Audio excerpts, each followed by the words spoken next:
বন্ধুরা, সম্পূর্ণ পর্বটি দেখতে চ্যানেলটিকে সাবস্ক্রাইব করুন।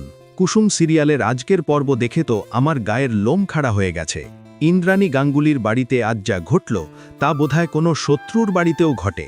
ছি, একজন মেয়ে হয়ে আরেকজন মেয়ের চরিত্র নিয়ে এত নিচে নামতে পারল মেঘা।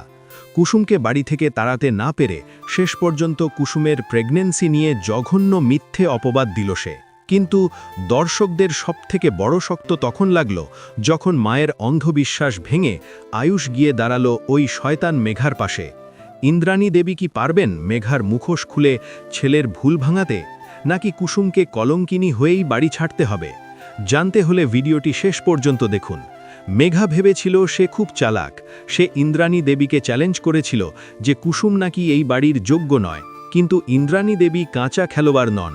তিনি মেঘাকে পরিষ্কার জানিয়ে দেন যদি সে তার আচরণের জন্য ক্ষমা না চায় তবে মেঘার অহংকার আর কোম্পানি দুটোই তিনি ধুলোয় মিশিয়ে দেবেন।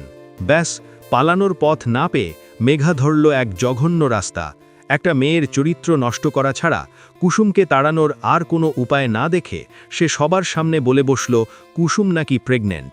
ভাবা যায় কতটা নিচু মানসিকতার হলে কেউ এমন ডাহা মিথ্যে বলতে পারে। কুসুম বেচারি তো লজ্জায় অপমানে কান্না ছাড়া আর কিছুই করতে পারছে না। কিন্তু বন্ধুরা, আসল কষ্টটা কুসুমের কান্না দেখে হয়নি, হয়েছে আয়ুষের ব্যবহার দেখে। যে ছেলে মায়ের কথা বেদবাক্য বলে মানত, আজ সেই আয়ুষ মায়ের চোখের জল না দেখে মেঘার মিথ্যে নাটককেই সত্যি ভাবল। সে ভাবল মা বুঝি মেঘার ওপর অন্যায় করছে। ইন্দ্রাণী দেবীর কাছে এর চেয়ে বড় পরাজয় আর কি হতে পারে? নিজের হাতে মানুষ করা ছেলে আজ বর হয়ে গেল এক ষড়যন্ত্রকারী মেয়ের জন্য। এখন প্রশ্ন হল, ইন্দ্রাণী দেবী কি ছেলের মুখের দিকে তাকিয়ে মেঘাকে ছেড়ে দেবেন, নাকি প্রমাণ করে দেবেন যে কুসুম নির্দোষ এবং মেঘা একাই এই নোংরা খেলার ভিলেন? আপনাদের কি মনে হয়, আয়ুষের কি উচিত ছিল না আগে সত্যটা যাচাই করা, তারপর মায়ের সাথে তর্ক করা? কুসুম কেন প্রতিবাদ করছে না? আপনারা কি কুসুমকে আরও সাহসী হিসাবে দেখতে চান?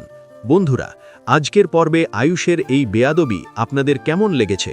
আপনারা যদি ইন্দ্রাণী দেবীর সাপোর্টে থাকেন তাহলে ভিডিওতে এক্ষুনি একটি লাইক দিন। আর কুসুম কি পারবে নিজেকে নির্দোষ প্রমাণ করতে? জানতে হলে চ্যানেলটি এখনই সাবস্ক্রাইব করে বেল আইকনটি বাজিয়ে দিন। দেখা হচ্ছে পরের ভিডিওতে। ধন্যবাদ।